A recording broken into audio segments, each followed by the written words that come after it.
10 taon akong nagbulag-bulagan sa nala ng pag-ibig. Pero sa isang gabi, lahat ay naglaho. Habang pinapakain nila ako ng tira-tirang pagkain sa harap ng maraming tao, dun ko natanto. Ang kaisa-isang lalaking pinag-alayan ko ng buhay, siya pa ang kukuha ng lahat sa akin. Pero mali sila. Hindi ako ang basahang tinitapakan nila.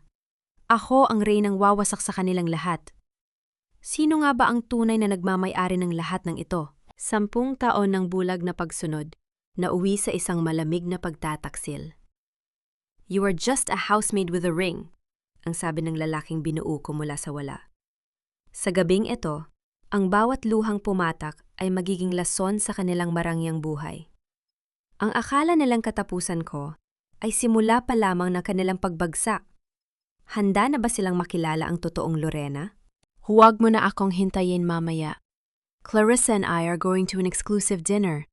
At ikaw, please Lorena, huwag kang magpapakita sa kanya na ganyan ang suot mo. You look so cheap. Nakakahiya sa mga investor. Ang boses ni Marco ay kasing talas ng labaha. Bawat salita ay humihiwa sa katahimikan ng malawak na kusina. Hindi siya lumingon. Nanatili siyang nakatalikod habang inaayos ang kanyang mamahaling kurbata sa harap ng salamin sa hallway. Ang kurbatang binili ni Lorena gamit ang sarili nitong ipon noong nakaraang buwan. Dahan-dahang ibinaba ni Lorena ang sandok sa ibabaw ng kalan. Nakatitig siya sa umuusok na kaldero ng kare-kare, ang paboritong ulam ni Marco na 3 oras niyang masusing niluto. Pinili niya ang pinakamalambot na karne. Dinurog ang mani ng mano-mano upang makuha ang tamang lapot at tiniis ang init ng apoy para lamang pasayahin ang asawa sa kanilang ika-10 anibersaryo. Ang bango ng mani at bagoong nadati-rati ay simbolo ng kalinga ay biglang naging amoy ng panis na pang-arap. Naramdaman ni Lorena ang unti-unting panlalamig ng kanyang mga daliri. Hindi siya sumigaw, hindi siya nagmura. Sa halip, naramdaman niya ang isang pamilya na bigat sa kanyang dibdib, tila may isang malaking batong nakadagan sa bawat paghinga niya. Ang kanyang lalamunan ay nanunuyo at ang bawat tibok ng kanyang puso ay parang isang martilyong tumatama sa kanyang sentido. Ang mundong binuo niya sa loob ng 10 taon, isang mundong puno ng sakripisyo at pagpapanggap na siya ay isang ordinaryong asawa lamang, ay nagkakabitak-bitak sa harap ng kanyang mga mata. "Did you hear me, Lorena? Maglinis ka na lang dito sa bahay. At iyong mga tira-tirang pagkain dyan, kainin mo na lang o ibigay mo sa aso. We're having steak tonight with Clarissa's family. Don't wait up." Narinig ni Lorena ang yabag ng mga sapatos ni Marco na papalayo. Ang tunog ng pagsara ng pinto na tila isang huling hatol sa kanyang pagkatao. Nanatili siyang nakatayo sa tapat ng kalan. Ang init ng singaw ay humahalik sa kanyang pisngi na ngayon ay basa na ng luha. Tumingin siya sa kanyang mga palad, magaspang, may bakas ng mga hiwa mula sa pagluluto at paglilinis para sa isang pamilyang kailanman ay hindi siya itinuring na kabilang. Isang mapait na ngiti ang gumuhit sa kanyang mga labi. Ang lalaking pinrotektahan niya ang ego sa loob ng isang dekada, ang lalaking itinaguyod niya ang kumpanya mula sa likod ng mga anino habang nagpapanggap na walang alam sa negosyo, ay tinawag siyang cheap. Kinuha ni Lorena ang kanyang luma at kupas na cellphone mula sa bulsa ng kanyang apron. Ang screen ay basag, ngunit ang numerong nakarehistro doon ay ang tanging linya magkokonekta sa kanya sa totoong mundo. Sa mundong siya ang reyna, at hindi isang basahan. "Hello, Adi Ramos?" Ang kanyang boses ay mahina, ngunit may bagsak ng kapangyarihan na matagal na niyang ibinaon. "Ituloy mo na ang plano. Kunin mo ang lahat, ang bahay, ang kumpanya, at maging ang huling sentimo na ginagamit nila ngayon. I want them to feel how it is to have nothing." Habang binibitawan niya ang mga salitang yon, naramdaman ni Lorena ang isang kakaibang ginhawa sa gitna ng hapdi. Tiningnan niya ang kare-kare sa kalan at dahan-dahang pinatay ang apoy. Ang panahon ng kanyang pagtitiis bilang isang martir ay natapos na kasabay ng huling usok na naglahos sa hangin. Sa bawat sakripisyong ibinigay ko, kailan nga ba naging sapat ang pag-ibig para punan ng kawalan ng respeto? O sadyang hinayaan ko lang silang saktan ako dahil nakalimutan ko na kung sino talaga ako? "Is she the maid, Marco? You didn't tell me you have a dedicated cook. Mukha siyang pagod na pagod, ha? Ang boses ni Clarissa ay parang kaskas ng kuko sa pisara. Puno ng sarkasmo at mapang-uring tono. Pumasok siya sa loob ng pamamahay ni Lorena na tila siya ang nagmamay-ari nito. Ang kanyang mga high heels ay lumilika ng mabibigat na tunog sa makintab na sahig. Bawat hakbang ay tila pagtapak-tapak sa danggal ni Lorena na noon ay nakasuot pa rin ng kanyang kupas na apron at hawak ang basahan. Siya si Lorena, maikling sagot ni Marco habang nakapulupot ang kamay sa bayang ni Clarissa. Walang bahid ng hiya o pag-aalinlangan sa kanyang mga mata. Don't mind her. Sabi ko naman sa'yo, she's just here to keep the house running. Let's go to the living room. Mom is waiting for us. Hindi makapaniwala si Lorena sa nasasaksihan. Ang sala na 10 taon niyang pinanatiling malinis at payapa ay nilalapastangan ngayon ng presensya ng babaeng alam niyang dahilan ng paglamig ng kanyang asawa.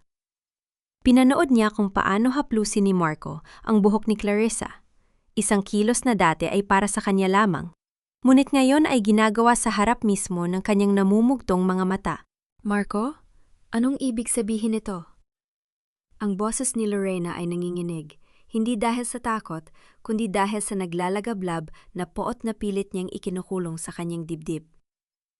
Anibersaryo natin na yon, at narito si Maya sa itaas na tutulog.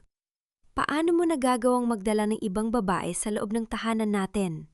Tumawa ng mapait si Doña Consuelo habang pababa ng hagdan. Marangya ang suot na alahas na tila ba may malaking pagdiriwang. Tahanan ninyo? Lorena Iya, huwag kang masyadong ambisyosa. My son deserves someone who matches his status, hindi ang isang babaeng amoy bawang at walang ibang alang kundi maglampaso. Clarissa is a daughter of a business tycoon. Ikaw? You're just a lucky pauper who managed to trick my son into marriage. Mom is right, Lorena. Dagdag ni Marco. Ang kanyang tinig ay malamig pa sa yelo. Stop making a scene. Nakakahiya kay Clarissa. If you can't accept that I found someone better, then you can leave. Hindi ka naman kawalan. Sa gitna ng tensyon, isang maliit na tinig ang bumasag sa katahimikan mula sa itaas ng hagdanan. Daddy? Mommy? Bakit po kayo nag-aaway? Doon ay tila huminto ang mundo ni Lorena. Nakatayo si Maya, ang 6 na taong gulang nilang anak, yakap ang kanyang paboritong manika. Ang mga mata ng bata ay puno ng takot habang nakatingin sa kanyang ama na may kayakap na ibang babae. Ang inosenteng mukha ni Maya ang nagpaalala kay Lorena kung gaano kabigo ang kanyang pagtatangka na panatilihing buo ang pangarap ng isang pamilya. Mabilis na lumapit si Lorena upang protektahan ang anak. Ngunit bago pa siya makahakbang, mabilis na humarang si Doña Consuelo. Sa isang iglap, naramdaman ni Lorena ang isang malakas na impact sa kanyang kaliwang pisingi. Ang lakas ng sampal ay nagdulot ng pagkahilo, sapat upang mapatid ang kanyang balanse. Hindi maririnig ang tunog ng palad sa balat, ngunit ang hapdi nito ay gamuhit hanggang sa kaibuturan ng kanyang kaluluwa.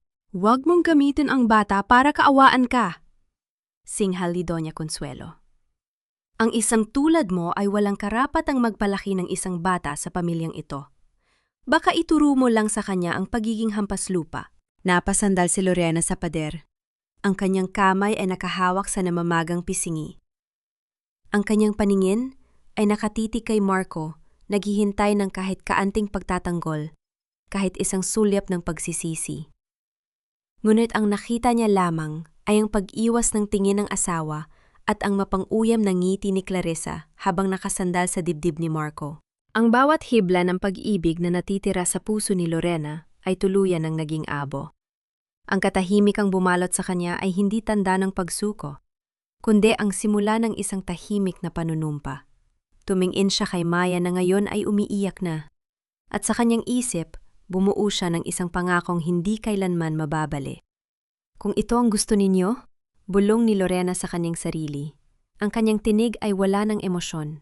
Ibibigay ko sa inyo ang impyernong hinahanap ninyo. Habang papalabas ang tatlo, patungo sa kanilang marangyang sasakyan, naiwan si Lorena sa gitna ng sala. Yakap ang umiiyak na si Maya. Ang anino niya sa dingding ay tila lumalaki, nagbabago mula sa isang biktima tungo sa isang babaeng. handang bawiin ang lahat ng ninahaw sa kanya, paano nga ba itatama ang isang pagkakamaling tumagalang 10 taon kung ang bawat taong pinagkatiwalaan mo ay sila rin ang humahawak ng patalim na nakasaksak sa iyong likuran? Huwag kang tumitig sa akin na parang ako pa ang may kasalanan, Lorena. I need the money. Kung hindi mo kayang makahingi sa mga kamag-anak mo sa probinsya, anong silbi mo bilang asawa? Ang boses ni Marco sa hapagkainan kinabukasan ay walang bahid ng pagsisisi mula sa nangyari kagabi. Habang nilalapag ni Lorena ang tasa ng kape, pilit niyang pinapakalma ang pang-ininig ng kanyang mga kamay. Ang pisngi niya ay may bakas pa rin ng bahagyang pamamaga, isang paalala ng kalupitan ng kanyang biyenan na tila ba isang parangal para sa kanila. Marco, alam mong matagal na akong walang komunikasyon sa kanila. At isa pa, kailangan ako ni Maya rito. May sakit ang bata dahil sa puyat at iyak kagabi. Mahinang sagot ni Lorena, sinusubukang apulahin ng apoy sa kanyang dibdib. Tumayo si Marco at padabog na itinulak ang silya. Ang tunog ng kahoy na kumaskas sa sahig ay tila isang babala. Puro kadahilan. My company is bleeding, Lorena. Clarissa told me her father can only help if I show some stability. Pero ikaw? Pabigat ka lang. Pumunta ka sa mga tiyahin mo, lumuhod ka, mamalimos ka, wala akong pakialam. Just get me the 5 million pesos I need by next week. Hindi sumagot si Lorena. Pinanood niya ang pag-alis ni Marco. Ang bawat hakbang nito ay tila pagbaon ng pako sa kabaong ng kanilang pagsasama. Sa loob ng 10 taon, palihim niyang binubuhusan ng pondo ang kumpanya ni Marco sa pamamagitan ng mga anonymous investors at dummy accounts. Ang bawat tagumpay ni Marco ay bunga ng kanyang tahimik na pagmamanipula sa merkado. Pero ngayon, nakikita niya ang katotohanan. Hindi pera ang kailangan ni Marco, kundi ang pagkataong kailanman ay hindi no tinaglay. Nang masiguro niyang wala na ang asawa, pumasok si Lorena sa library ni Marco upang maglinis. Isaggawaing itinuring niyang pagkakataon upang makuha ang mga impormasyong kailangan niya. Habang inaayos ang mga folder sa ibabaw ng mesa, isang puting sobre ang nahulog mula sa drawer. Dahan-dahan niyang binuksan ang sobre. Ang mga salitang nakasulat sa itaas ay tila naging mga bubog na sumugat sa kanyang mga mata. Petition for absolute divorce and sole custody of minor. Hindi lamang siya hihiwalayan ni Marco. Balak din itong kuhanin si Maya at ilayo sa kanya, gamit ang dahilan na siya ay walang trabaho, walang pera, at walang kakayahang suportahan ang bata. Ang lahat ng sakripisyo niya, ang 10 taon ng pagpapanggap na mahirap upang hindi masaktan ang ego ni Marco, ay gagamitin laban sa kanya. Isang mapait na tawa ang kumawala sa kanyang mga labi. Isang tunog na puno ng hapdi at determinasyon. Naupo siya sa swivel chair ni Marco. Ag-upuang siyang nagbayad pero hindi niya kailanman naupuan. Binuksan niya ang laptop ni Marco at mabilis na nirepaso ang mga financial records ng kumpanya. Doon niya nakita ang mas malalang katotohanan si Clarissa ay hindi tagapagligtas. Ang babaeng yon ay dahan-dahang nililimas ang pondo ng kumpanya ni Marco sa pamamagitan ng mga peking supplier. Ang tanga mo, Marco? Bulong ni Lorena sa gitna ng katahimikan ng silid. Pinagpalit mo ang babaeng bumubuo sa'yo sa babaeng unti-unting uubos sa'yo. Kinuha ni Lorena ang kanyang sariling telepo at nag-dial ng isang numero. This is Lorena. I want a full audit of MV Holdings. At sabihan mo ang bangko, i-freeze ang lahat ng credit lines na nakapangalan sa akin na ginagamit ng kumpanyang yon. Ngayon din.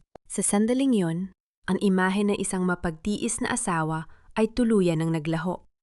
Ang bawat butil ng luha ay napalitan ng malamig na kalkulasyon.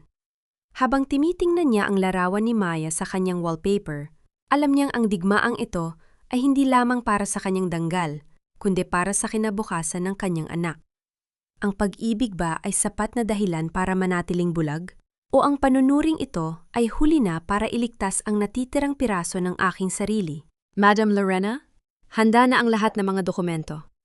Hinihintay na lamang namin ang iyong pirma upang pormal na bawiin ang lahat ng otoridad na ibinigay mo sa asawa mo 10 taon na ang nakalilipas. Ang tinig ni Ate Ramos ay puno ng paggalang habang nakaupo sila sa loob ng isang madilim at eksklusibong silid sa isang mamahaling hotel.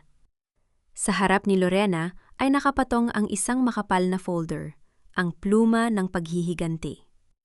Ito ang mga papeles na magbabalik sa kanya sa trono bilang tunay na tagapagmana ng pamilya Villafuerte at sabay na maghuhulo kay Marco sa bangin ng pagkakautang. Dahan-dahang hinawakan ni Lorena ang pluma. Ang kanyang mga kamay, na sanay sa paghawak ng basahan at paghuhugas ng pinggan, ay hindi nang inig. Tumingin siya sa labas ng bintana, kung saan tanaw ang mga naglalakihang gusali ng syudad, kabilang na ang gusaling ipinatayo niya para kay Marco, na ngayon ay unti-unti nang nagigiba ang pundasyon sa loob. Ate Ramos, gusto kong siguraduhin na, sa oras na lumabas ang utos ng korte, walang matitira sa kanila. Kahit ang silya na inuupuan ng biyanan ko o ang mamahaling relo na suot ni Marco, lahat ng iyon ay kinuha sa perang galing sa pawis ko at ng tatay ko. Malamig na utos ni Lorena bago dahan-dahang itinuon ang dulo ng pluma sa papel. Habang pumipirma siya, ang bawat guhit ng kanyang pangalan ay tila isang latay sa kanyang nakaraan. Ang 10 taon ng pananahimik ay natatapos na. Ngunit sa likod ng kanyang determinasyon, may isang kirot pa rin na nananatili. Ang kirot ng pag-iisip na ang lahat ng pag-ibig na ibinigay niya ay nauwi lamang sa ganitong paraan. Nang bumalik siya sa bahay ni Marco ng hapon na yon, sinalubong siya ng isang matinding kaguluhan. Maririnig ang boses ni Doña Consuelo na nagsisisigaw sa sala, habang si Marco ay pabalik-balik sa paglalakad, hawak ang kanyang telepo. Noon na tila ba may hinahanap na sagot sa isang malaking problema. Lorena! Nasaan ka bang babae ka? Singhal ni Doña Consuelo nang makita siyang pumasok. Ang dumi-dumi ng bahay at wala pa kaming merienda. At ikaw, Marco, bakit hindi mo makontak ang bangko? Bakit naka-freeze ang credit lines ng kumpanya? Tumayo si Lorena sa gitna ng sala, nakatingin ng diretsyo sa kanyang biyenan. Hindi siya yumuko, hindi siya humingi ng paumanhin. Ang kanyang tindig ay tuwid, ang kanyang muka ay walang emosyon. Tila isang estatwang gawa sa marmol. Bakit ka nakatitig sa akin ng ganyan? Bulyaw ni Marco, bakas ang labis na stress sa kanyang muka.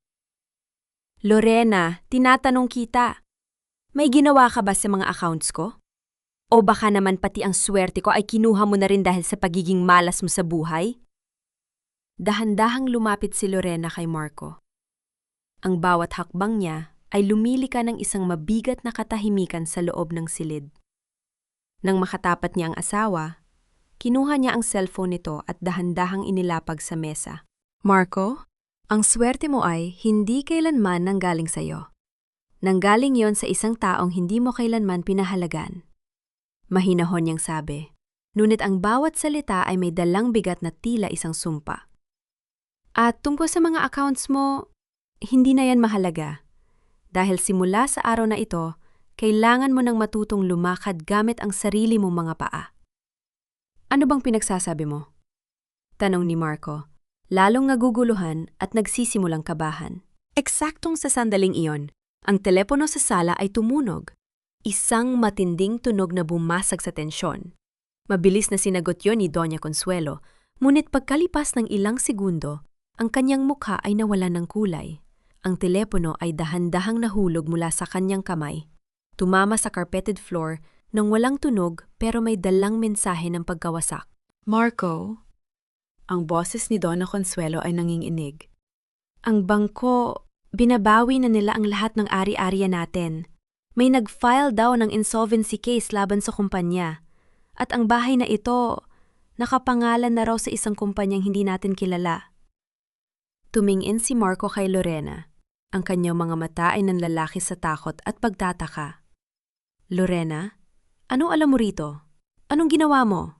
Ngumiti ng tipid si Lorena, isang ngiting hindi umabot sa kanyang mga mata. Ito ang simula ng pagbabayad ninyo, Marco. At huwag ninyong subukang hanapin si Maya. Nasa ligtas na siyang lugar kung saan hindi ninyo siya magagamit para sa inyong mga pansariling interes. Ang sulyap ni Lorena sa kanyang biyenan at sa kanyang asawa ay puno ng awa. Hindi awa dahil sa mahal niya pa sila, kundi awa dahil sa laki ng pagkakamali nila sa pagpili ng taong kinalaban nila. Gaano ba kalalim ang sugat na kayang idulot ng isang taong tahimik na nagtiis? At hanggang saan aabot ang lupit ng hustisya kung ang biktima na ang siyang humahawak ng timbangan? Sabihin mo sa akin ang totoo, Lorena. Isang simpleng glitch lang ito sa sistema ng bangko, hindi ba? O baka naman may hindi ka sinasadyang napindot sa computer ko kaya nagkagulo ang lahat?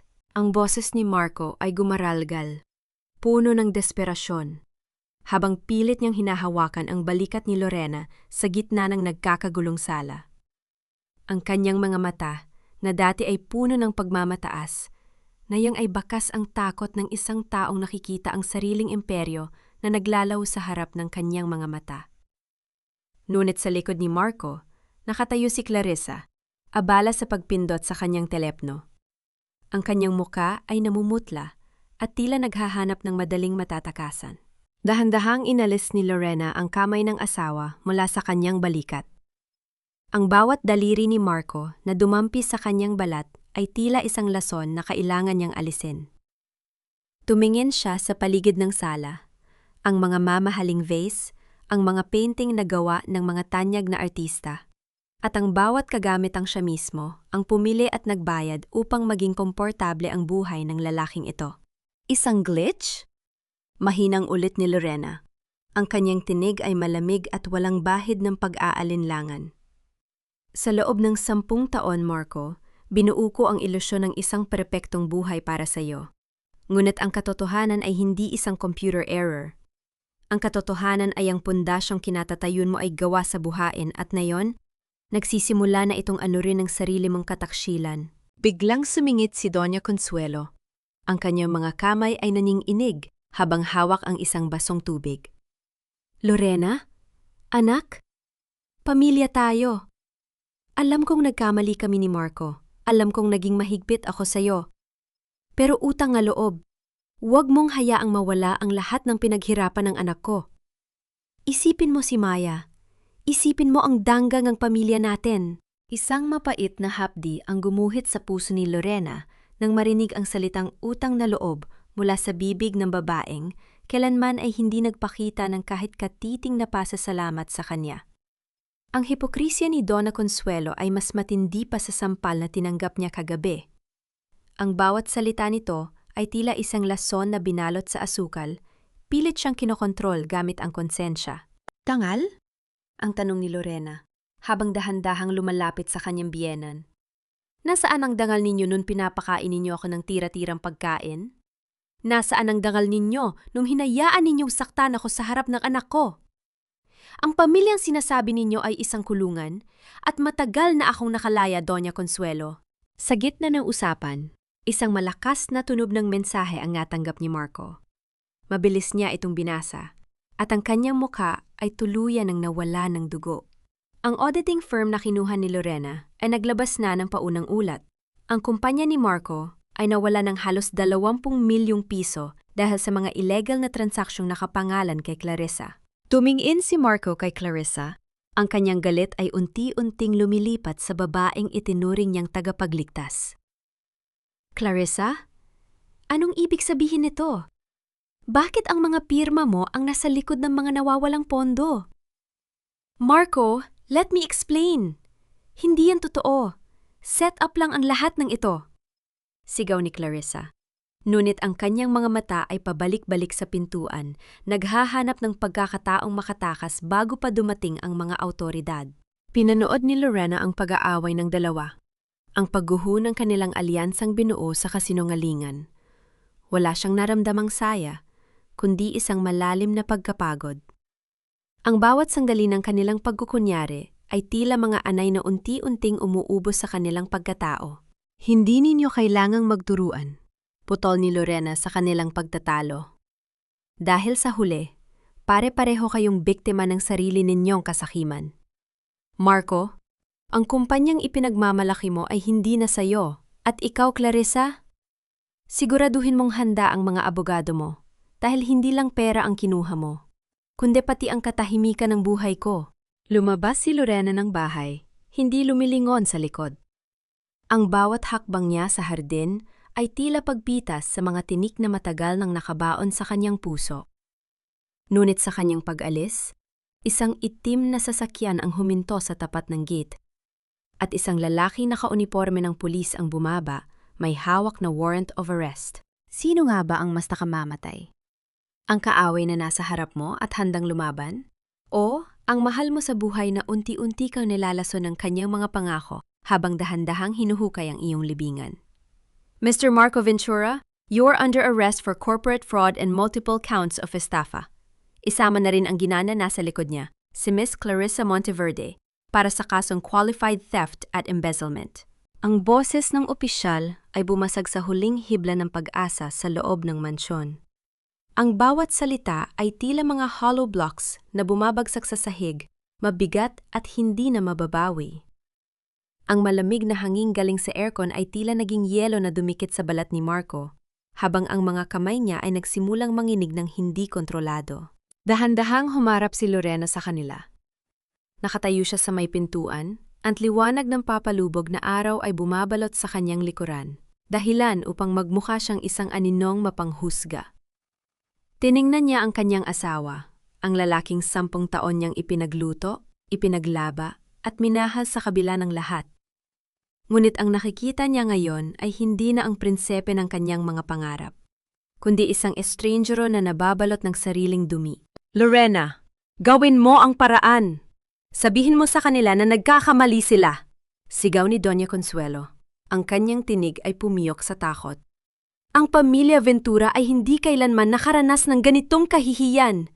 Marco, bakit ka nakatayo lang dyan? Gawin mo ang kapangyarihan mo.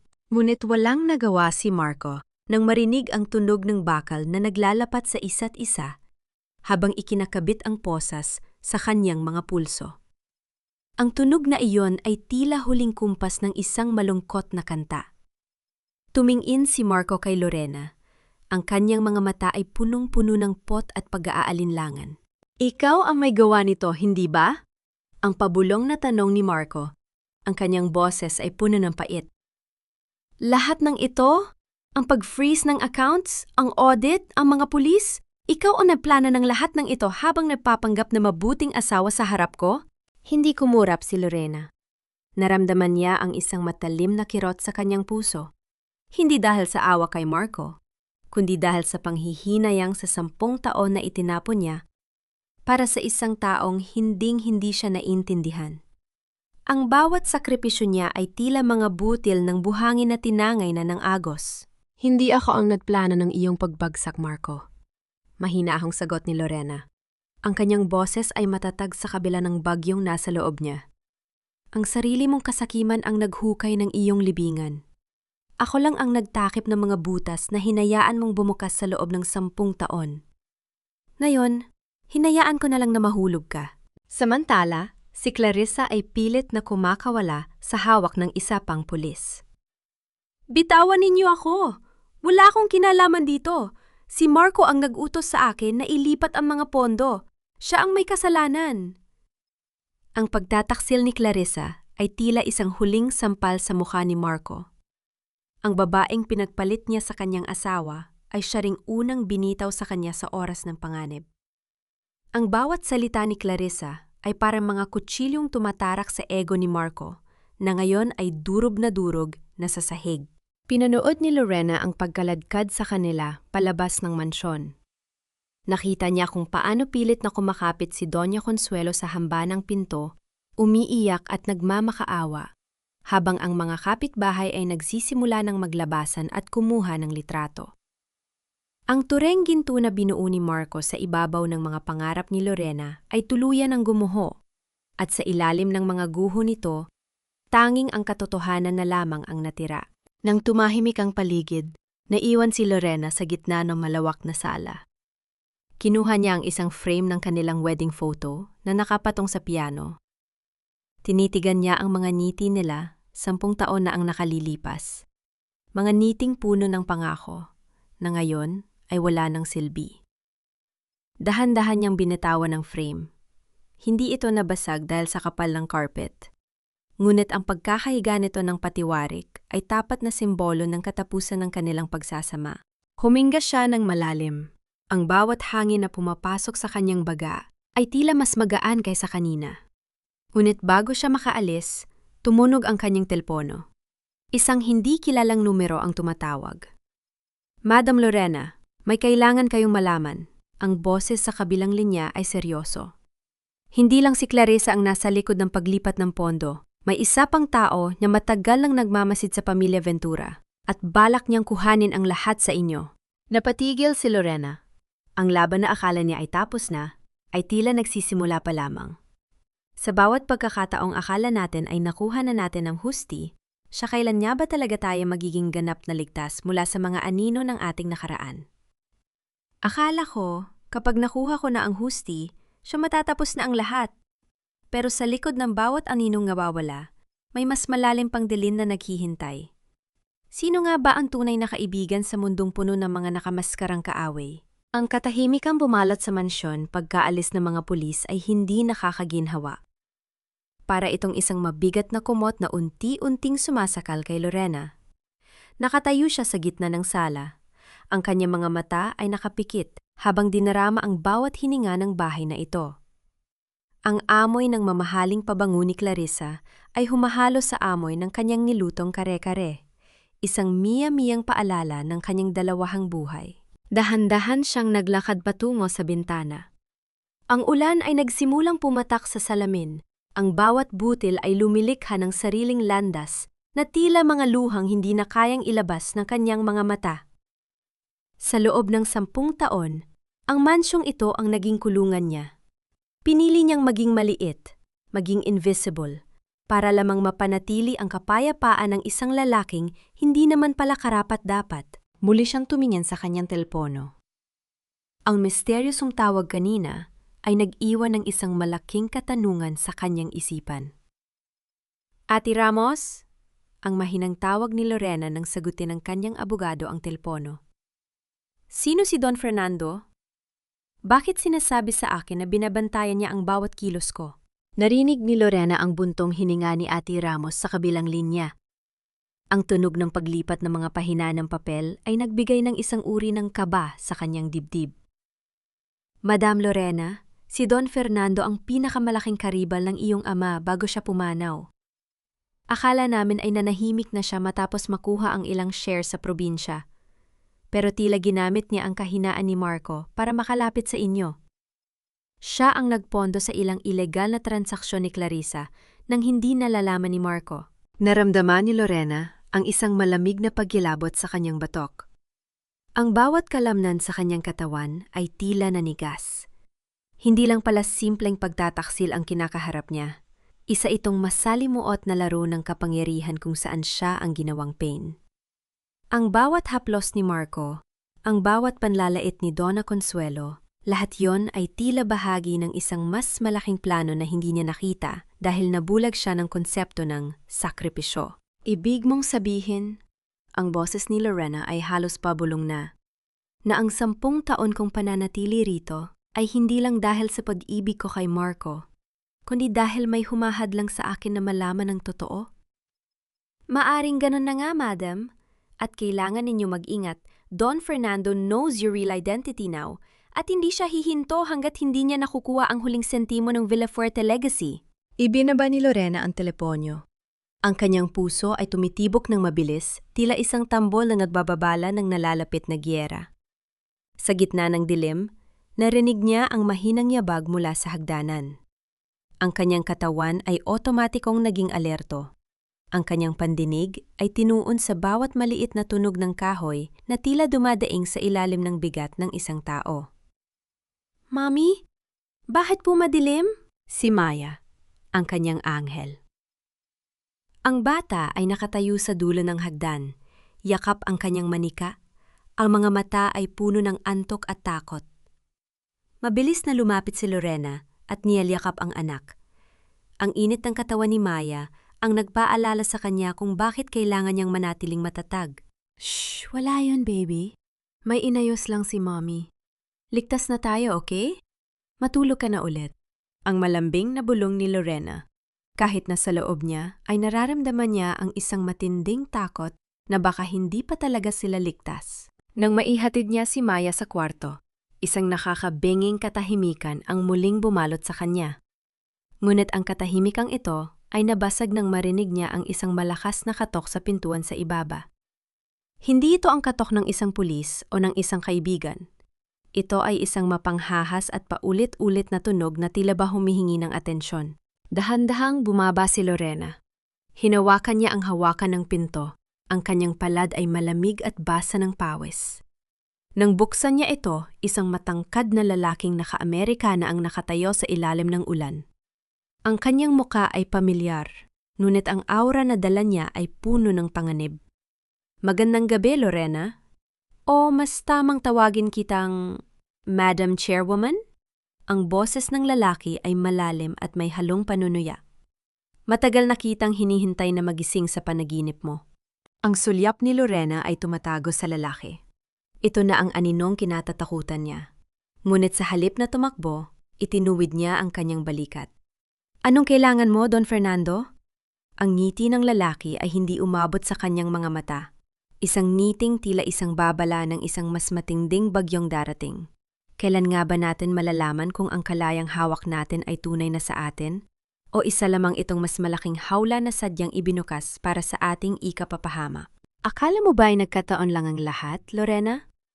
Ang pagkikita ninyo ni Marco sa gitna ng ulan 10 taon na ang nakalilipas, sa tingin mo ba ay tadhana ang naglapit sa inyo?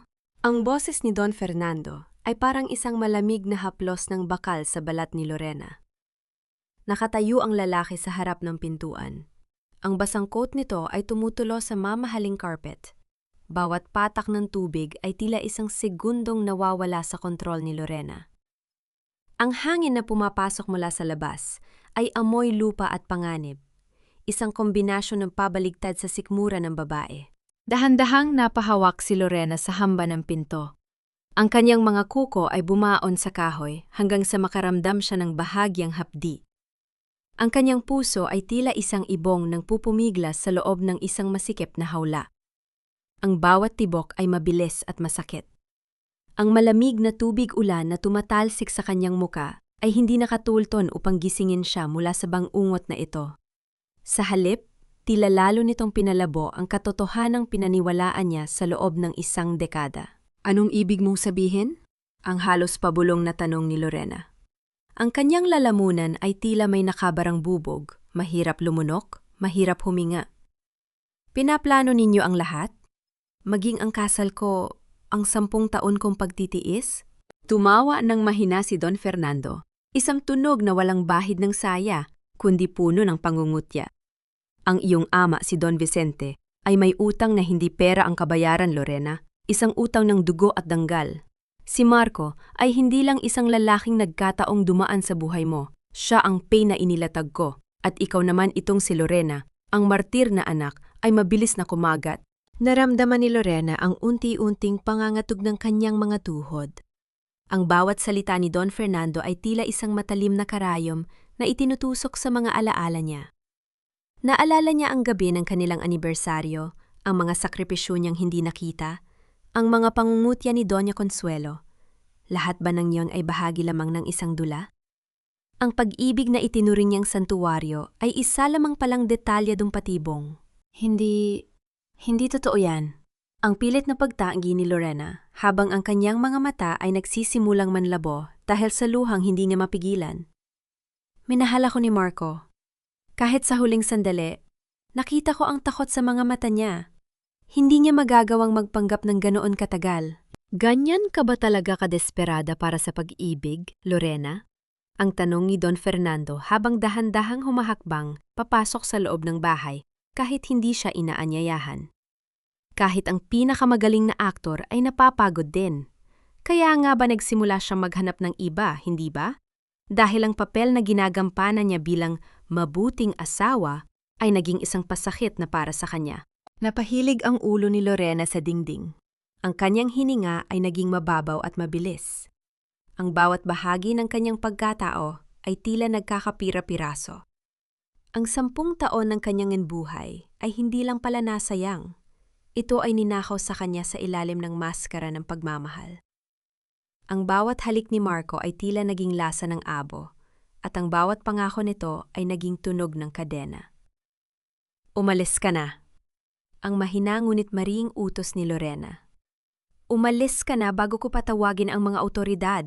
Aalis ako, Madam Chairwoman. Ang mapang-ulyam na sagot ni Don Fernando habang inaayos ang kanyang basang Amerikana.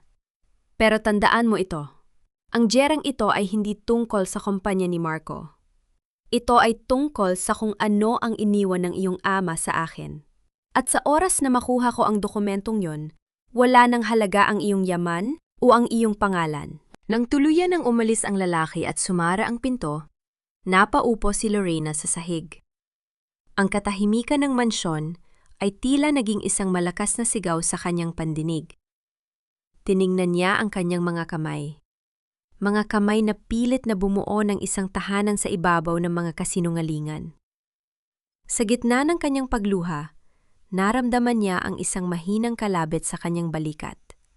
Si Maya. Ang bata ay gising na pala at nakasandal sa gilid ng pader. Ang mga mata ay puno ng katanungan at takot. Mami, bakit ka po umiiyak? Sino po ang lalaking yon? Pinahid ni Lorena ang kanyang mga luha at pilit na ngumiti. Isang ngiting tila isang sugat na pilit na pinagtatakpan. Wala yan, Maya. May pumasok lang na dumi sa mata ni Mami. Halika na, bumalik na tayo sa kwarto. Ngunit habang inaalalayan niya ang anak, isang maliit na detalye ang napansin ni Lorena sa paanan ng pinto. Isang lumang susi na may nakaukit na letrang V, ang letrang sumisimbolo sa kanyang ama. Paano mo haharapin ang bukas kung ang bawat pundasyon ng iyong kahapon ay napatunay ang isang malaking kasinungalingan at ang tanging susi sa katotohanan ay hawak ng taong nais kang wasakin? Ang dumi-dumi mo, Lorena. Wag na wag mong hahawakan ang tilang yan dahil baka mahawa ang lahat ng narito sa kamalasan mo. Ang boses ni Donna Consuelo ay umalingaw-ngaw sa gitna ng marang, yang ballroom ng Manila Hotel. Tila isang hagupit ng latigo na bumasag sa mahini na tugtog ng biyulin. Ang lahat ng mga mata ng mga nasa alta sosyedad, mga negosyante, mga politiko at mga tanyag na personalidad ay nakatuon na ngayon sa isang babaeng nakasuot ng uniforme ng catering staff. Isang itim na bestida, puting apron at buhok na maayos na nakapusod, si Lorena. Dahan-dahang lumuhod si Lorena sa makintab na sahig upang punasan ang natapong mamahaling alak na sadyang ibinuhos ni Doña Consuelo sa kanyang paanan. Habang ang kanyang mga kamay ay gumagalaw ng mechanical, naramdaman niya ang hapdi ng alak sa mga maliliit na sugat sa kanyang daliri, mga sugat na nakuha niya kaninang umaga habang inihahanda ang huling detalye ng piging na ito. Ang miya-miya ng sitwasyon ay tila isang kutsilong unti-unting pumipiraso sa kanyang puso. Siya ang nagbayad para sa gabing ito. Siya ang nag-utos na ilabas ang pinakamagandang alak.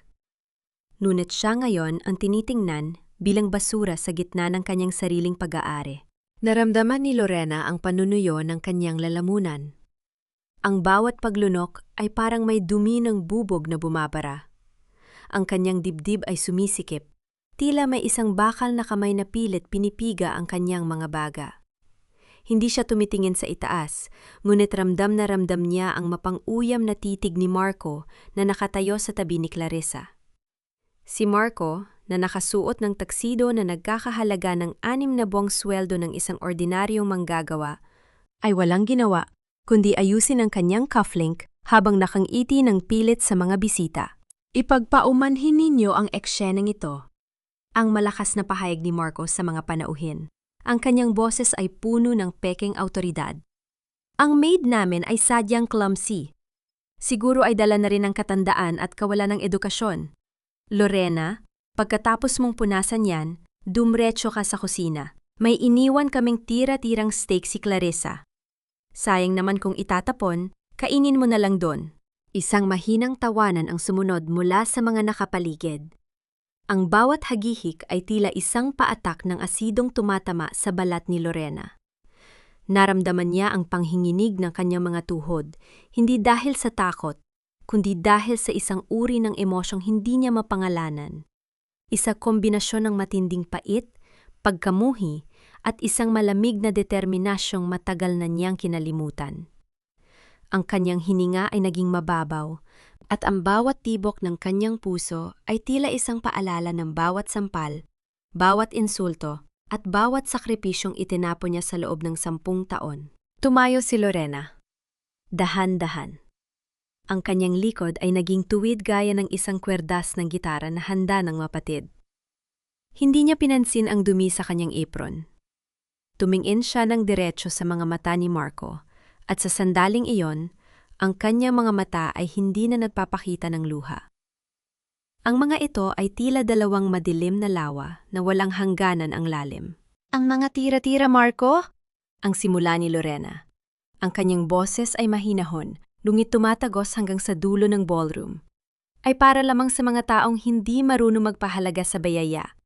At sa gabing ito, tila marami sa inyo ang mas pipiliin ng basura kaysa sa katotohanan. Bago pa makasagot ang kanyang biyenan o ang kanyang asawa, ang malalaking pintuan ng ballroom ay bumukas ng malakas. Ngunit walang nililikhang ingay kundi ang marahas na pagpasok ng malamig na hangin mula sa labas. Isang matandang lalaki na may hawak na tungkod na pilak ang pumasok. Kasunod ang isang grupo ng mga lalaking naka-Amerikana. Ito si Don Fernando. Ngunit hindi siya ang nagpatahimik sa lahat. Sa tabi ni Don Fernando, lumakad ang isang lalaking kilala ng bawat tao sa silid na iyon, ang vice-presidente ng pinakamalaking bangko sa bansa. Lumapit ito hindi kay Marco, hindi kay Doña Consuelo, kundi kay Lorena. Madam Chairwoman, ang boses ng bangkero ay puno ng paggalang habang yumuyukod ito sa harap ni Lorena. The transfer is complete. You now officially own 100% of this hotel, and every single debt of the Ventura family has been consolidated under your personal name. They are now officially your tenants. Ang katahimikang bumalot sa silid ay mas masakit pa sa anumang sampal. Ang baso ng alak na hawak ni Donna Consuelo ay dahan-dahang nadulas mula sa kanyang mga daliri, at ang tunog ng pagkabasag nito sa sahig ay tila huling hininga ng kanilang marangyang buhi. Tumingin si Lorena kay Marco na ngayong ay namumutla at tila hindi na makahinga. Isang maliit at malamig na ngiti ang gumuhit sa mga labi ng babae. I hope you enjoyed the dinner, Marco. Ang pabulong na sabi ni Lorena, sapat lang para marinig ng kanyang asawa. Because this is the last time you will ever taste luxury, at my expense. Sino nga ba ang mas dapat katakutan? Ang taong sumisigaw sa galit? O ang taong tahimik na nagmamasid habang dahan-dahang tinatanggal ang bawat piraso ng iyong mundo? Hindi totoo yan, Lorena. Sabihin mo sa kanila na nagkakamali sila. Asawa kita! Asawa mo ako! Paanong nangyaring ikaw ang may-ari ng lahat ng ito? Ang boses ni Marco ay pumiyok. Isang tunog ng desperasyon na humiwa sa nakakabinging katahimikan ng ballroom. Ang kanyang mukha, na kanina lang ay puno ng kapalaluan, nayon ay tila isang basang papel na dahan-dahang nalulusaw. Ang pawis ay nagsimulang gumapang mula sa kanyang sentido, bumabakas sa kanyang mamahaling tuksido na tila ba ang tela mismo ay diring-diri na sa kanyang balat. Dahan-dahang tinanggal ni Lorena ang kanyang puting apron. Ang bawat pagkilos niya ay maingat, tila isang ritual ng paglaya. Ibinaba niya ang basahan sa ibabaw ng mesa, sa tabi mismo ng steak na itinira ni Marco para sa kanya. Ang puting tela ay dahan-dahang nabahiran ng kulay ng sarsa. Isang simbolo ng 10 taon niyang pagsisilbi na ngayon ay winawakasan na niya. Tumingin siya kay Marco, hindi na bilang isang asawang nagmamakaawa, kundi bilang isang hukom na handa ng ibaba ang hatol. Ang asawang kilala mo, Marco, ay pinatay ninyo kanina lang. Noong hinayaan mo saktan ako ng nanay mo, nung tinawag mo akong basura sa harap ng lahat ng taong ito. Ang boses ni Lorena ay mahinahon, ngunit ang bawat salita ay may bigat ng isang dambuhalang bato. Ang nakatayo sa harap mo ngayon ay ang babaeng nagbayad ng utang ng tatay mo para hindi siya mabulok sa kulungan. Ang nakatayo sa harap mo ay ang bilyonar yang itinago ang kanyang korona para lang maramdaman mong ikaw ang hari. Napahawak si Doña Consuelo sa sandalan ng silya. Ang kanyang mga binti ay tila naging jelo sa sobrang pangangatog. Ang kanyang mga mata ay nanlilisik sa takot. Habang nakatingin sa mga sheriff at abogado na ngayon ay nakapalibot na sa kanila. Lorena, Iya, Huwag naman ganito. Nagbibiro lang kami kanina. Alam mo naman, mahal ka namin, di ba? Isipin mo si Maya. Isipin mo ang pamilya natin. Isang mapait na tawa ang kumawala sa mga labi ni Lorena. Isang tunog na walang bahid ng liga, kundi puno ng put na naipon sa loob ng isang dekada. Pamilya? Ang pamilya ay hindi nag-iiwan ng sugat sa mukha ng isa't isa. Ang pamilya ay hindi namimilit na kumain ng tira-tira ang kanilang kasama. At tungkol kay Maya, huwag ninyong babanggitin ang pangalan ng anak ko. Wala kayong karapatan. Sa sandali ngayon, lumapit si Ate Ramos at inyabot ang isang itim na folder kay Marco. Mr. Ventura, as of 8 p.m. tonight, the foreclosure notice for your residence and your main office has been served. Ang lahat ng sasakyan na nakarehistro sa inyong pangalan ay hiilahin na mamayang hating gabi. At ang kasunduan ninyo ni Miss Clarissa, ang mga shares na ibinigay ninyo sa kanya, lahat yun ay invalidated dahil ang perang ipinambili ninyo ay pag-aari ng Villafuerte Group. Tumingin si Marco kay Clarissa, naghahanap ng kakampi. Ngunit ang babae ay dahan-dahang umaatras patungo sa labasan, pilit na itinatago ang kanyang mukha. Clarissa, tulungan mo ako! Sabi mo may mga investor ka! Don't touch me, Marco! Ang singhal ni Clarissa. Ang kanyang mukha ay puno ng pandidiri. You're a loser! I was only with you because of the money. At ngayong wala na, bakit pa ako mananatili? Ang tunog ng pagtalikod ni Clarissa at ang pag-alingaw ng kanyang mga takong sa sahig ay tila huling kumpas ng kamatayan para sa ego ni Marco. Napaluhod ang lalaki sa gitna ng ballroom. Sa harap ng lahat ng mga taong kanina lang ay kinakainggitan siya. Ang kanyang mga luha ay pumatak sa makintab na sahig, humahalo sa natapong alak at dumi. Muling humakbang si Lorena palapit sa kanyang asawa. Dinampot niya ang isang piraso ng tinapay mula sa mesa at dahan-dahang inilagay sa harap ni Marco. Sabi mo kanina masarap ang steak, di ba? Ang pabulong na sabi ni Lorena, sapat lang para marinig ni Marco. Sana ay nanamnam mo ang bawat kagat. Dahil simula bukas, kahit ang amoy ng masarap na pagkain ay hindi mo na maaabot. Ang hustisya ay hindi laging mabilis, Marco, pero kapag dumating ito, sinisiguro nitong wala kang matatakasan. Iniwan ni Lorena ang kanyang asawa at biyenan na nakalugmok sa gitna ng kahihiyan. Naglakad siya palabas ng ballroom. Ang kanyang ulo ay nakataas, ang bawat hakbang ay may dalang tunog ng tagumpay. Ngunit sa labas, sa ilalim ng madilim na langit, naghihintay ang sasakyan ni Don Fernando. Nang sumakay si Lorena, tiningnan niya ang susi sa kanyang palad. Ang susing may letrang V. Ang kanyang tagumpay laban kay Marco ay simula pa lamang. Ang tunay na kalaban ay nasa tabi niya ngayon. Nakang-iti habang pinapanood ang kanyang bawat galaw. Kung ang pagbagsak ng iyong mga kaaway ay nagdala ng ganitong uri ng sakit, handa ka na bang harapin ang katotohanang baka ikaw ang susunod na itataya sa larong ito? Ang bawat hakbang pabalik sa bahay na dati naming pag-aari ay tila paglakad sa ibabaw ng mga bubog. Ang mansyong dati ay puno ng yabang. Ngayon ay piping saksi sa aming pagkawasak. Akala ko ay katapusan na ng lahat sa ballroom.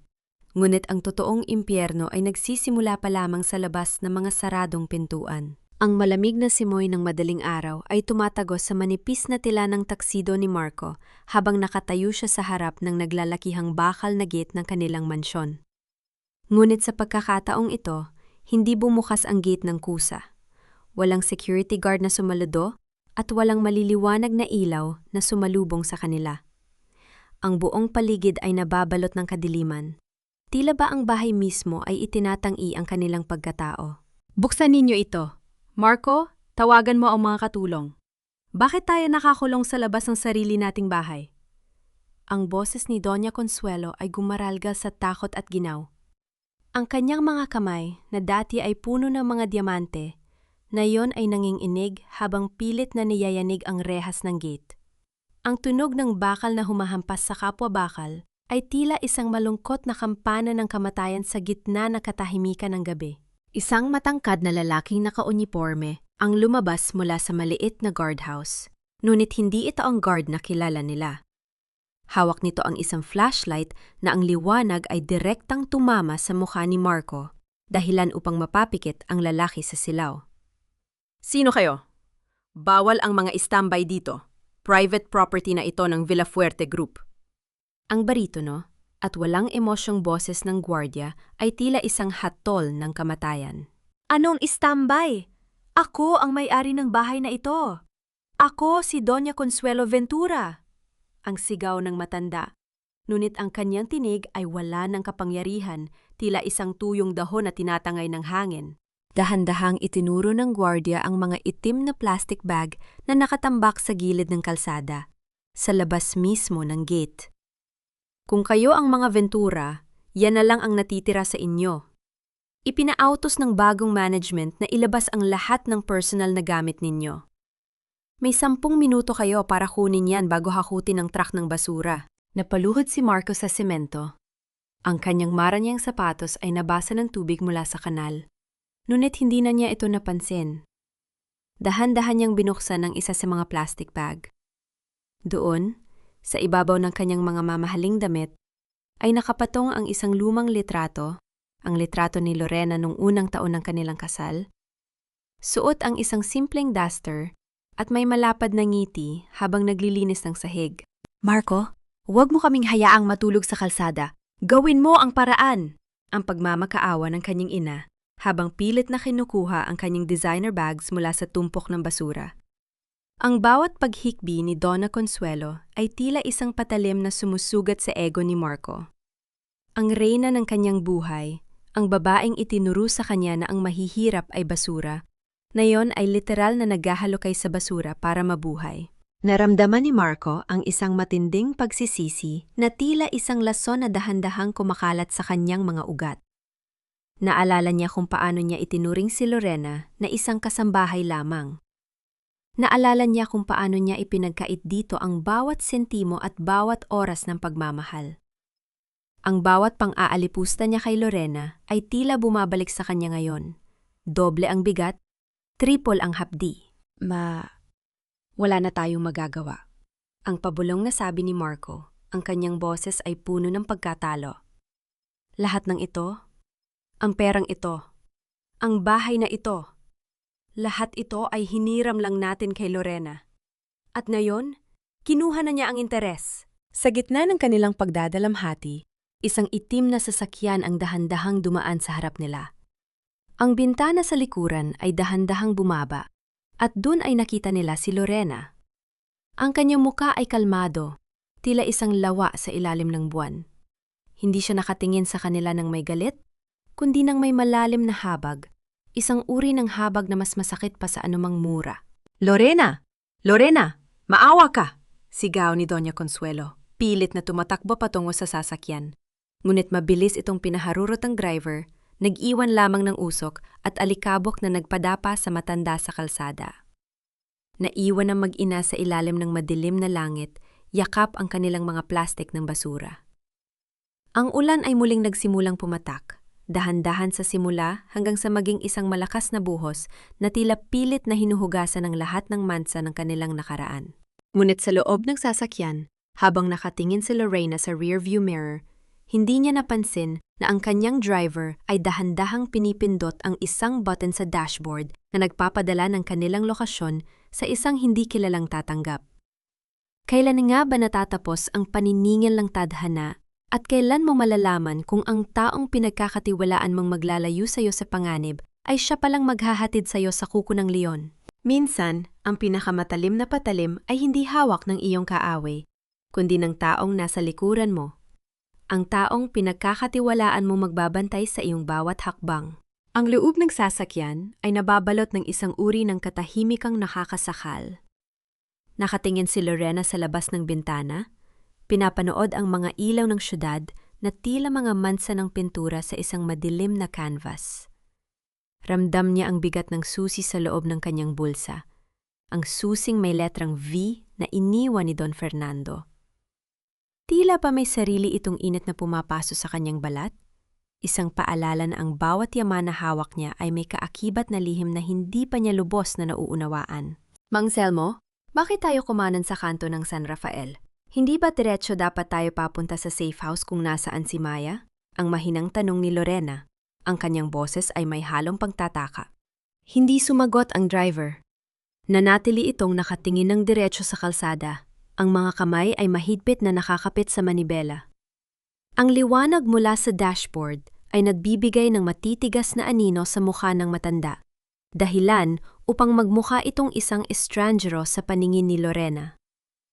10 taon na itong nagsisilbi sa pamilya Villafuerte mula pa nung buhay ang kanyang ama. Itinuring niya itong parang pangalawang magulang sa gitna ng kalupitan ng mga Ventura. Mang Selmo? Pag-uulit ni Lorena. Sa pagkakataong ito ay may kasama ng kaba. Madam, may mga bagay na mas mahalaga kaysa sa katapatan. May mga utang na hindi nababayaran ng sweldo lamang. Ang boses ni Mang Selmo ay gumaralgal. Tila may isang malaking batong nakadagan sa kanyang lalamunan. Patawarin ninyo ako, pero kailangan ko ring protektahan ang sarili kong pamilya. Naramdaman ni Lorena ang unti-unting panlalamig na kanyang mga daliri. Ang bawat tibok ng kanyang puso ay tila isang babala na huli na ang lahat. Huminto ang sasakyan sa isang madilim na bahagi ng kalsada, malayo sa mga mata ng publiko. Ang tunog ng makina na dahan-dahang namamatay ay tila huling hininga ng kanyang kaligtasan. Mula sa kadiliman ng mga puno, isang pamilyar na bulto ang lumabas. Si Don Fernando. Nakangiti ito habang dahan-dahang lumalapit sa sasakyan. Ang kanyang mga hakbang sa tuyong dahon ay lumilikha ng marahas na tunog sa katahimikan ng gabi. Nakikita mo na ba, Lorena? Ang mundo mo ay binuo sa ibabaw ng mga taong madaling mabili. Ang mapang-uyam na boses ni Don Fernando ay tumago sa bintana ng kotse. Nayon, ibigay mo sa akin ang susing iniwan ko. Alam nating dalawa na hindi mo alam kung para saan yon, pero para sa akin, yon ang katapusan ng sinimulan ng iyong ama. Napahawak si Lorena sa kanyang dibdib.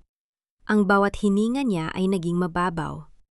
Hindi siya makapaniwala na ang taong huling pinagkakatiwalaan niya ay siya palang maghahatid sa kanya sa kapahamakan. Ang sakit ng pagtataksil ni Marco ay matindi, ngunit ang pagtataksil ni Mang Selmo ay tila isang lason na direktang tumama sa kanyang kaluluwa. Nasaan si Maya? Anong ginawa ninyo sa anak ko? Ang sigaw ni Lorena. Ang kanyang boses ay puno ng desperasyon at takot. Ang kanyang mga mata ay nanlilisik habang nakatingin kay Don Fernando, handang gawin ang lahat para sa kaligtasan ng kanyang anghel. Ang bata ay nasa mabuting kamay sa ngayon. Ang sagot ni Don Fernando habang dahan-dahang binubuksan ang pinto ng sasakyan. Pero ang kaligtasan niya ay nakadepende sa kooperasyon mo. Ibigay mo sa akin ang susi at ibabalik ko sa iyo ang anak mo. Tumang-i ka at sisiguraduhin kong magiging alaala na lang siya sa iyo, gaya ng iyong ama. Naramdaman ni Lorena ang isang matinding panginginig sa kanyang buong katawan. Ang kanyang isipan ay naglalaban sa pagitan ng galit at takot. Tumingin siya kay Mang Selmo na ngayon ay nakayuko na lamang, hindi makatingin ng diretso sa kanya. Ang bawat sandali ng kanilang pagsasama sa loob ng 10 taon ay tila naging isang malaking kasinungalingan. Dahan-dahang kinuha ni Lorena ang susi mula sa kanyang bulsa. Tinitigan niya ang letrang V na nakaukit dito. Alam niyang ito ang huling barahan niya, ang huling proteksyon na iniwan ng kanyang ama laban sa mga buitreng gaya ni Don Fernando. Hindi ko ito ibibigay sa'yo hanggat hindi ko naririnig ang boses ng anak ko. Ang matapang na pahayag ni Lorena. Kahit na sa loob niya, ay halos kumuhuna siya sa takot.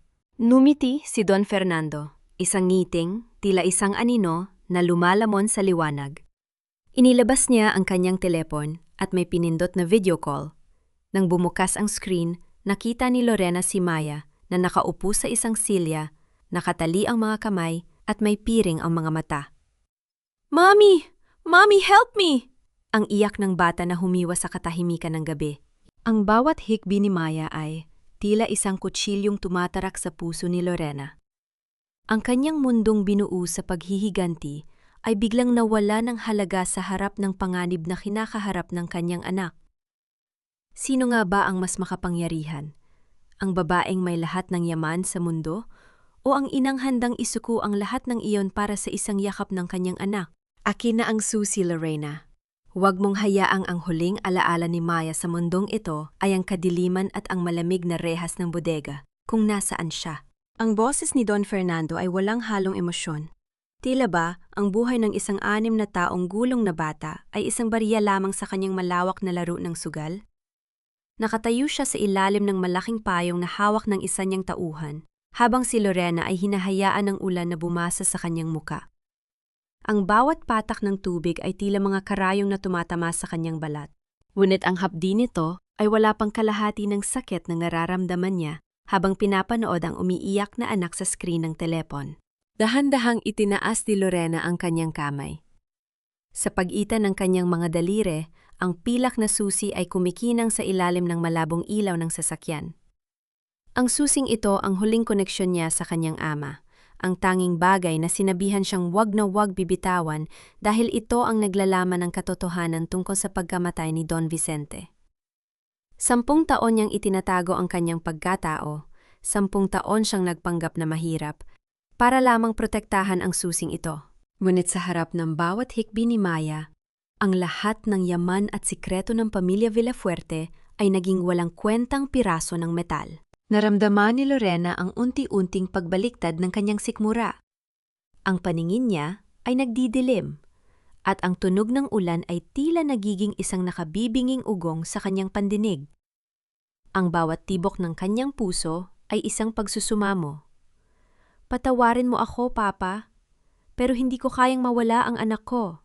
You chose wisely, Lorena, ang sabi ni Don Fernando habang dahan-dahang kinukuha ang susi mula sa nanginginig na palad ng babae. Ang kanyang mga kuko ay bahagyang dumaplis sa balat ni Lorena, isang malamig at malansang pakiramdam na tila ba isang ahas na dumaan sa kanyang kamay. Nang makuha na ni Don Fernando ang kanyang gusto, dahan-dahan siyang umatras patungo sa kanyang sasakyan. Pakawalan ninyo ang bata sa gilid ng highway sa San Jose. Siguraduhin ninyong buhay siya, para naman may dahilan pang mabuhay ang ating mahal na chairwoman. Wag! Fernando, wag mo siyang iwan doon ng mag-isa! Ang sigaw ni Lorena, pilit niyang hinahabol ang sasakyan ni Don Fernando habang ang kanyang mga sapatos ay bumabaon sa putik. Ang bawat hakbang niya ay tila paghatak sa isang dambuhalang bigat. Napasandar siya sa gilid ng sasakyan ni Mang Selmo. Ang kanyang mga baga ay tila nag-aapoy sa kakulangan ng hangin.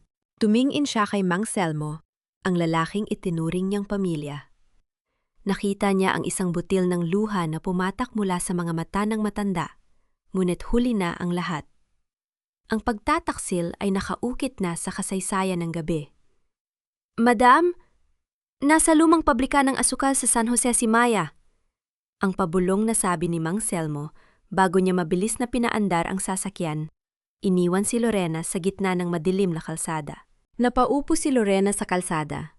Ang kanyang mga kamay ay puno ng putik at sugat. Ang bawat hininga niya ay may kasamang hagulgol na pilit niyang pinipigilan. Wala siyang sasakyan, wala siyang komunikasyon, at ang tanging proteksyon niya ay kinuha na sa kanya. Ngunit sa gitna ng kanyang kawalan ng pag-asa, naramdaman niya ang isang bagay sa loob ng kanyang palad. Isang maliit na microchip. Noong kinuha ni Don Fernando ang susi, hindi nito napansin na ang letrang V na nakaukit doon ay isang takip lamang. Ang tunay na sikreto ng kanyang ama ay hindi nasa loob ng isang vault, kundi nasa impormasyong kanina pa niya palihim na tinanggal mula sa susi. Isang matalim na ngiti ang gumuhit sa gitna ng kanyang mga luha. Ang panunumpa ng isang ina ay mas matimbang kaysa sa anumang kasunduan sa demonyo. Tumayo si Lorena. Ang kanyang mga mata ay nanlilisik sa determinasyon. Hindi na siya ang biktimang Lorena na 10 taong nagtiis.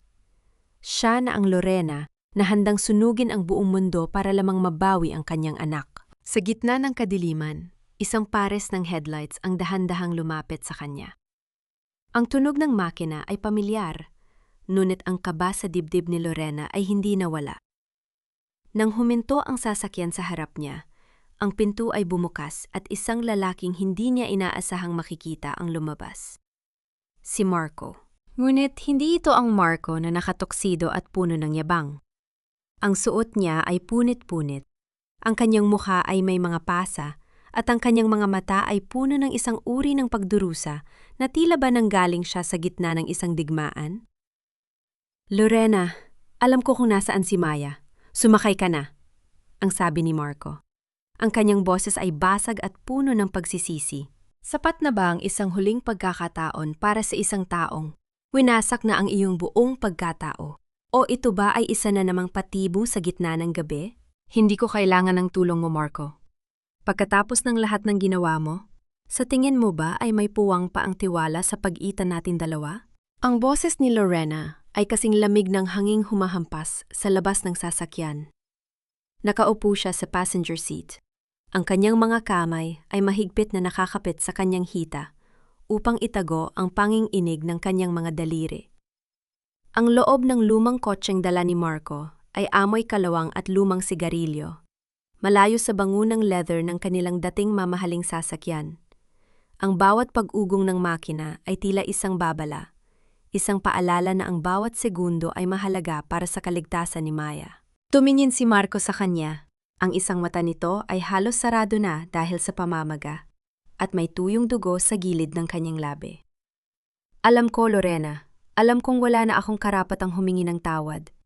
Pero si Maya, anak ko rin siya. Nung dinala ako ng mga tauhan ni Fernando sa presinto, dun ko nalaman ang lahat. Ginamit nila ako. Ginamit nila ang galit ko at ang pagiging mahina ko para makuha ka.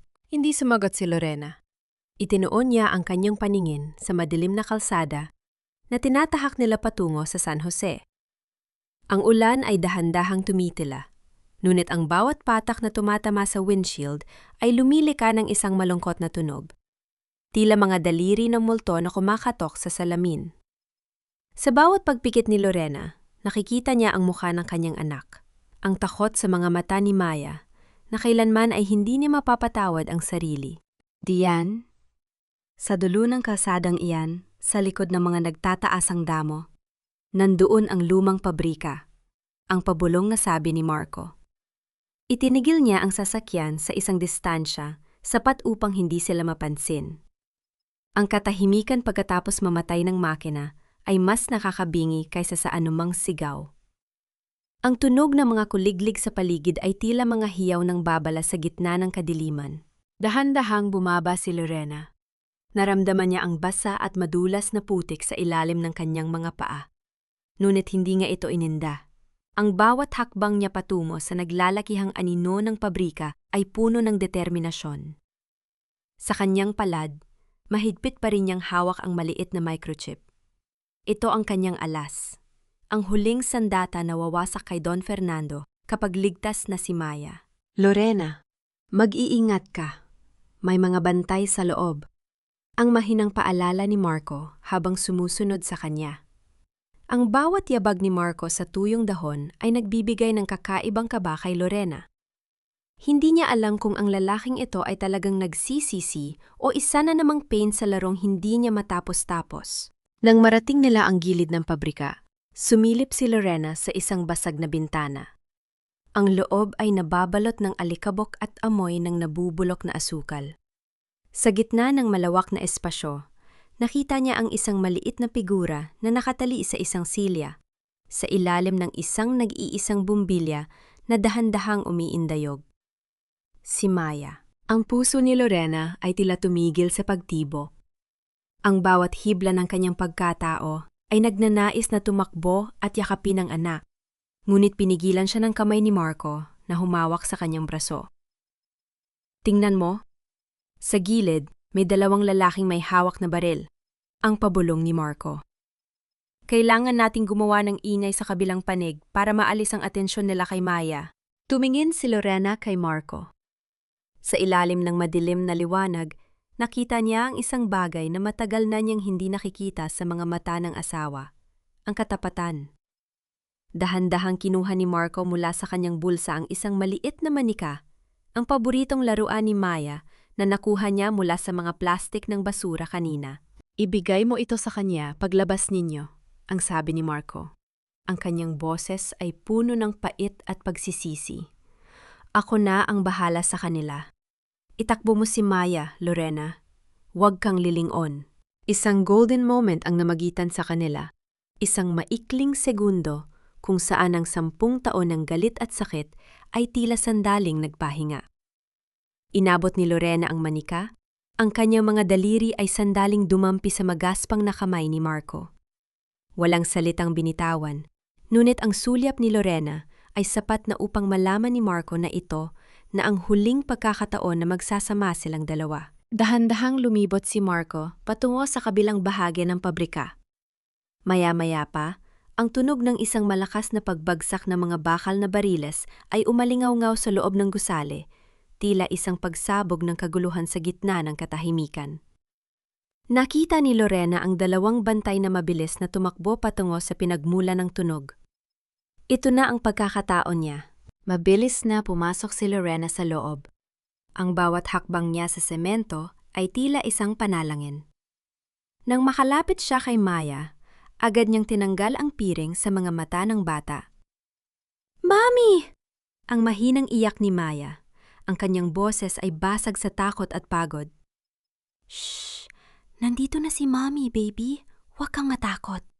Ang bulong ni Lorena habang mabilis na hinakalagan ang mga tali sa kamay ng anak.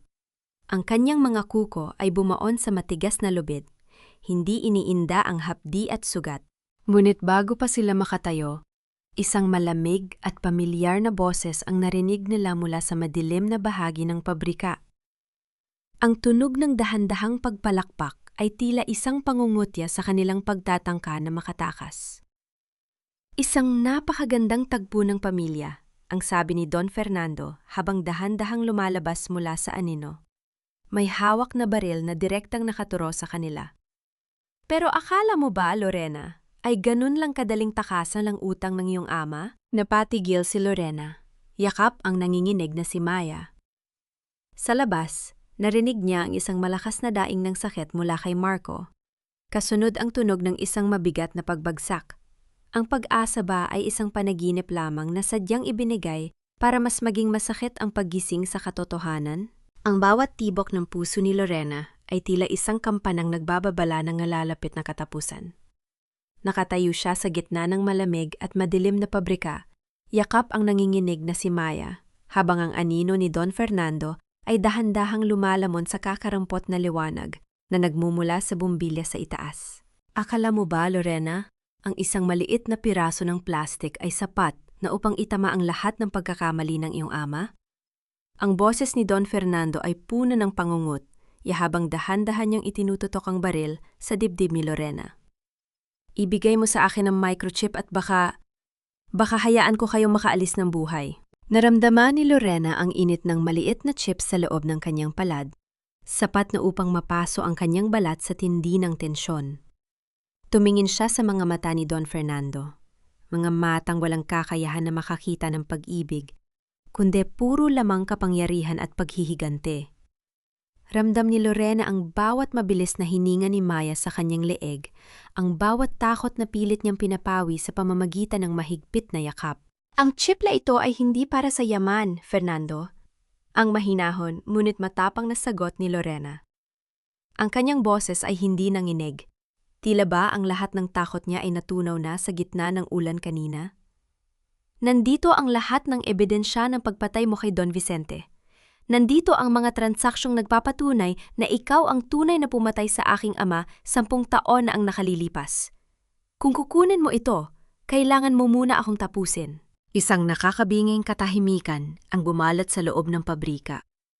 Ang dahan-dahang pag-ugoy ng bumbilya ay lumilika ng mga aninong tila sumasayaw sa dingding, mapanganib at mapanukso.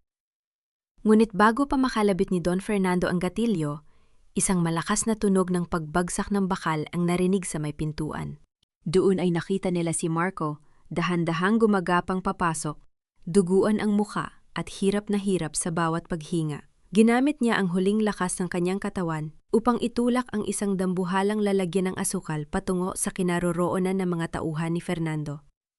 "Lorena! Takbo!" ang sigaw ni Marco, isang huling hiyaw ng pagsisisi at pagmamahal. Sa gitna ng kaguluhan, ang tunog ng mga sirena ng pulis ay nagsimulang umalingaw-ngaw mula sa malayo, mabilis na lumalapit tila isang koro ng husti, siya sa gitna ng gabi. Ang liwanag ng asul at pulang ilaw ay tumatagos sa mga basag na bintana, pinubura ang kadilimang matagal nang namumugad sa buhay ni Lorena. Hindi nagdalawang isip si Lorena. Binuhat niya si Maya at mabilis na tumakbo patungo sa kabilang bahagi ng gusali. Hindi iniinda ang mga sugat sa kanyang paa. Narinig niya ang sigaw ni Don Fernando na pilit na pinipigilan ng mga awtoridad, ang tunog ng mga posas na naglalapat sa bakal, at ang huling pagtangis ng isang imperyong binuo sa kasinungalingan. Na makalabas sila sa pabrika, ang malamig na hangin ng madaling araw ay sumalubong sa kanila. Ang ulan ay tuluyan ng tumigil, at sa silangan, ang isang manipis na linya ng ginto ay nagsisimulang gumuhit sa kalangitan. Ang bagong umaga ay hindi na lamang isang pangarap. Nakita ni Lorena si Ate Ramos na tumatakbo patungo sa kanya. Kasunod ang mga paramedic na mabilis na binuhat ang sugatang si Marco. Sandali nagkatitigan si Lorena at Marco habang isinasakay ang lalaki sa ambyulan. Walang salitang binitawan, ngunit sa mga mata ni Marco, nakita ni Lorena ang isang hiya, isang matinding kahihiyan na may kasamang pagtanggap. At sa mga mata ni Lorena, ang pait ay dahan-dahang napalitan ng isang malalim na patawad, hindi para ibalik ang dati, kundi para palayain ang kanyang sarili. Mami, tapos na po ba? Ang mahinang tanong ni Maya habang nakatingin sa pagsikat ng araw. Hinaplos ni Lorena ang buhok ng anak. Ang kanyang mga kamay ay malinis na at wala ng bakas ng putik. Oo, baby, tapos na ang gabi. Ligtas na tayo. Pagkalipas ng ilang buwan, nakatayo si Lorena sa balkon e ng isang simpleng bahay sa tabi ng dagat, malayo sa ingay ng syudad at sa lason ng mga Ventura. Ang dagat ay tahimik na humahalik sa pampang. Ang bawat hampas ng alon ay tila isang oyayi ng kapayapaan. Sa loob, naririnig niya ang tawa ni Maya habang nakikipaglaro sa kanilang bagong aso. Wala na ang korona ng pagiging bilyonaryang martir. Ang hawak ni Lorena ngayon ay ang kanyang sariling kalayaan. Ang kumpanya ay maayos ng pinapatakbo ng isang board of directors na pinagkakatiwalaan niya, at ang malaking bahagi ng kanyang yaman ay napupunta na sa mga foundation para sa mga kababaihang nakaranas ng kaparehong lupit ng tadhana. Tumingin siya sa malayo, kung saan ang langit at dagat ay nagtatagpo. Ang bawat sugat sa kanyang puso ay naroon pa rin. Ngunit ang mga ito ay hindi na mga bukas na sugat, kundi mga pilat na nagpapatunay ng kanyang katatagan. Ang pag-ibig ba ay sapat na upang mabuhay? Siguro ay hindi. Pero ang paggalang sa sarili at ang pagmamahal sa anak ay higit pa sa sapat upang muling bumangon at harapin ang bawat bukas ng may ngiti sa mga labi. Ang bawat hampas ng alon sa pampang ay tila isang marahang bulong ng panahon, nagpapaalala na ang lahat ng bagyo, gaano man ito katindi, ay may nakalaang pagtila. Sa ilalim ng kulay kahel na langit ng dapit hapon, ang dagat ay nagmimulang gintong natutunaw, sumasalamin sa kapayapa, ang matagal na ipinagkait sa puso ni Lorena. Nakatayo si Lorena sa balkonahe ng kanyang bagong tahanan. Ang hangin ay amoy, asin at kalayaan. Wala na ang mabigat na hininga ng mansyon ng mga Ventura. Wala na ang amoy ng lason ng pagkukunwari.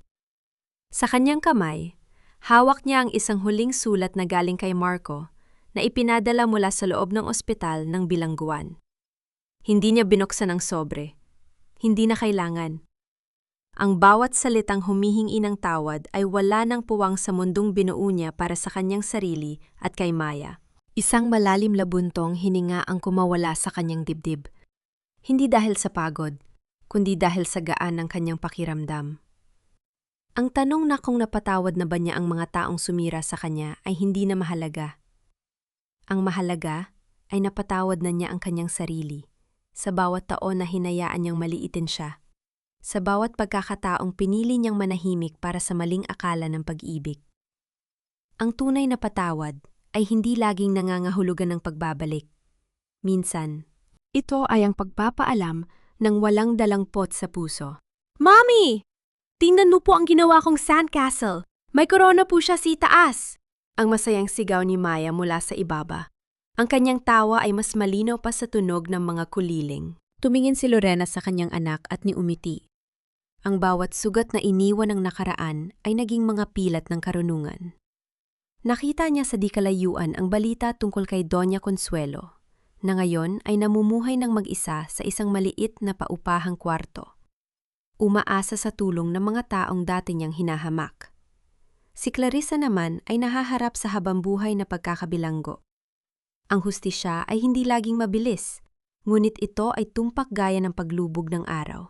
Natutunan ni Lorena na ang tunay na yaman ay hindi nasusukat sa laki ng bank account o sa ningning ng mga diamante. Ang tunay na kayamanan ay ang kakayahang tumingin sa salamin ng may dangal, ang yakap ng anak na walang halong takot, at ang pagkakaroon ng boses na hindi na muling mapatatahimik ng sinuman. Ang 10 taon ng kanyang paghihirap ay hindi isang pagkakamali, kundi isang crucible, isang pagsubok na nagpatibay sa kanya upang maging gintong hindi kailanman mabubulok. Dahan-dahang binitawan ni Lorena ang sulat ni Marco sa hangin. Pinanood niya itong tangayin ng simoy ng dagat hanggang sa lumubog ito sa mga alon. Naglalaho kasama ng mga anino ng kahapon. Ang kwento ni Lorena ay hindi natatapos sa paghihigante, kundi sa isang panibagong simula. Ang pag-ibig ay maaaring maging mapanlinlang. Ang pamilya ay maaaring maging kulungan. Ngunit ang lakas ng isang babaeng nagising sa katotohanan ay isang puwersang hindi kaya gapiin ng anumang bagyo. Sa huli, ang tunay na reyna ay hindi nangangailangan ng korona mula sa iba dahil ang kanyang halaga ay nakaukit na sa kanyang sariling kaluluwa.